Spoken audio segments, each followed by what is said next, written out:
Welcome to Islamabad International Airport. Former Prime Minister Nawaz Sharif is coming home from exile. Soldiers, police and government agents are sent to intercept him. Okay. The moment I've got the hands of about 5 Pakistani policemen pulling me out of the crowd. Go! Just 4 hours after touching down, Sharif is being silenced.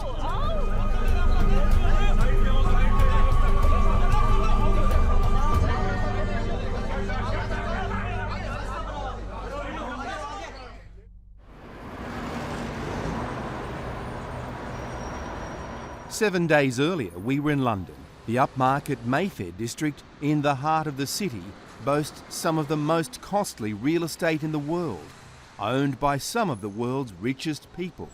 And Nawaz Sharif is one of them. I caught up with him outside his plush apartment. London is a very pleasant city. I think one of the best cities in the world. Money isn't a problem for Nawaz Sharif. He comes from a wealthy industrial family. My children studied here. They came for their higher studies in Britain. London's also a great deal more comfortable than Saudi Arabia, where he was exiled in 1999 after being ousted by a military coup led by then-General, now President Pervez Musharraf. Time out, it seems, has mellowed a man once renowned as a political bully. Nobody is an angel. We all make mistakes. So whatever mistakes we have made in the past, there's a lesson to learn. One of those mistakes may have been signing a deal with this man, the current leader of Pakistan, General Musharraf. Total 4 different kinds of outlets. Musharraf claims Sharif promised to stay out of Pakistan for 10 years. But recently the Supreme Court ruled that was unconstitutional and said Sharif was free to return home, infuriating the general. Ever since, he's been courting the Pakistan media, attacking the man who robbed him of power, President Musharraf. He somehow doesn't believe in the rule of law. He doesn't have any respect for the Constitution. He doesn't show any respect to the law of the land. In office, Sharif was labelled an autocrat. He was dogged by allegations of corruption and misrule. But from exile, Nawaz Sharif has repackaged himself as a champion of democracy. I have no personal motives. I have no personal ambitions. My ambition and my motive is only Pakistan, democracy, rule of law. Well, actually, he was very authoritarian during his government. He was more authoritarian than even the military government. Commentator and writer Zhaid Hussain remembers the old Sharif all too well. When he was in power, we have all seen that he took confrontation with the judiciary. He basically also arrested journalists. He did try to crack down on the press. And also actually he was ruthless with his own party men. At 57, political rhetoric isn't all that seems to have changed about Nawaz Sharif. Once grey and nearly bald, he now sports a head of dark hair, a fact that didn't escape one cheeky interviewer. Exile has done wonders for you. You look thinner and younger than you ever did. I think when you go back to Pakistan, they'll think you're a film star rather than a politician. Nawaz Sharif has been doing more than the media round in London. He's been courting MPs from General Musharraf's party. Shahzadi Tuwana is defecting to Sharif's party. It's a numbers game for control of Parliament, soon to be asked to rubber stamp Musharraf to another term as president. That's despite polls that show Osama bin Laden is more popular in Pakistan than Musharraf. It's very premature as yet to say how many people will defect or how many people are thinking about it. Only a few political people who think that they can win their seats with the power of the uniform will stay. The rest will leave. Shahzadi is being portrayed by the regime as a rat in the ranks.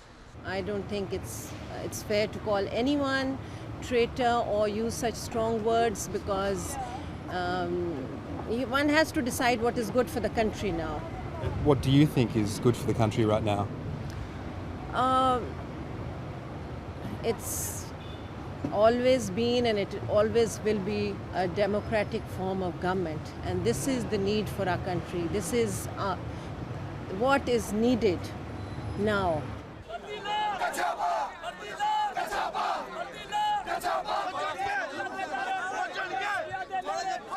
At Heathrow, a crush of well-wishers. It's a rowdy farewell, triggering a security panic.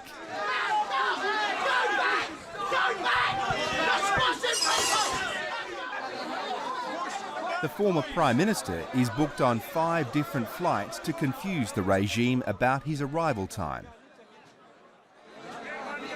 The drama is reminiscent of 1999, when Sharif refused to allow a plane carrying General Musharraf to land in Karachi, triggering the coup. In a twist, Nawaz Sharif finally boards a government plane, Pakistan International Airlines. It's military run, but the mayhem isn't over.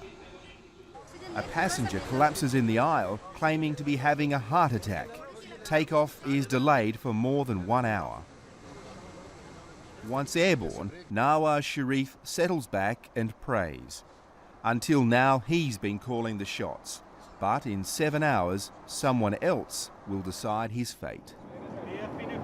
Well, yes, I don't know what will happen to me when I land at Islamabad. But then more important is that where is my country heading to? How much are you personally willing to sacrifice in this fight? Well, if Musharraf wants to send me to the jail and or in the prison, and in return my country gets liberated from dictatorial army rule, is not a big price. His calculation is less prosaic than it seems. Political martyrdom, he hopes, will win more attention than he's had in exile. Moments from touchdown, a final ruse. Nawaz Sharif moves to the economy cabin, taking up position in the middle of the aircraft. Everyone on board has just become a human shield. Please take your seat. Sit down. Sit down anywhere. Sit down, sir. Sit down. Take your seat, sir. You will fall down. It's feared the plane wouldn't get permission to land. Touching down is the first hurdle, but Sharif smells a trap. He refuses to budge as the aircraft is surrounded.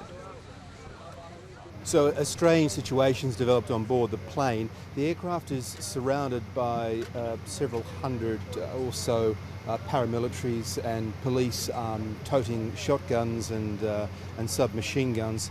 Firstly, there was a dispute on board about passports. They wanted Nawaz Sharif to surrender his passport and they could process him off the plane.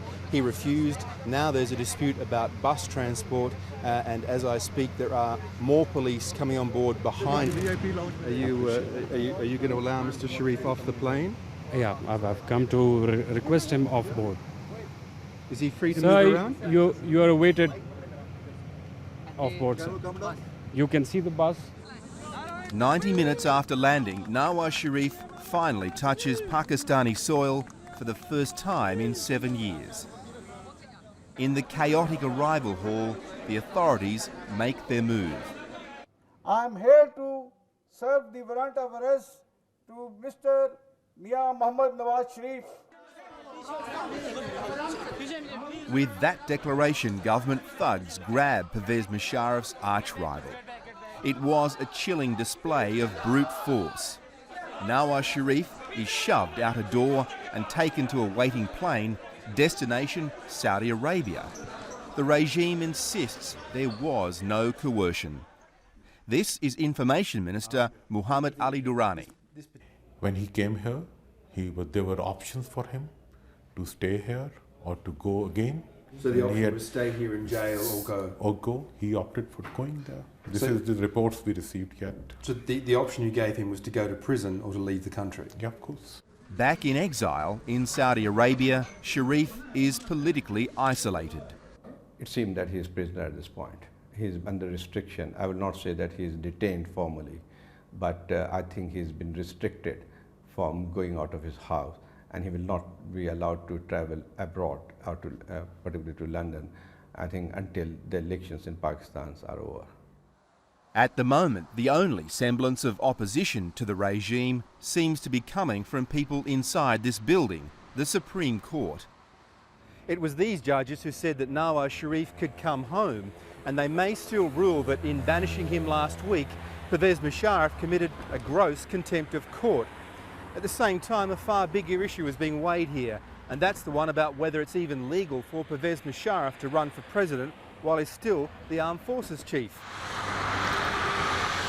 The regime seems desperate to pacify the judges. At the weekend, it was announced that Pervez Musharraf will quit the army once re-elected. President's position as army chief will stay only till the period he's allowed to under the law. So you're saying unequivocally that by the end of this year, Pervez Musharraf will not be the head of the armed forces? I think that's what it means, yeah. The trouble with that pledge is that Pervez Musharraf has made it before only to renege. If he does go ahead this time, it would be a courageous step. It means surrendering his only real constituency, the military. And as Pakistan's history shows, without that, few leaders can survive.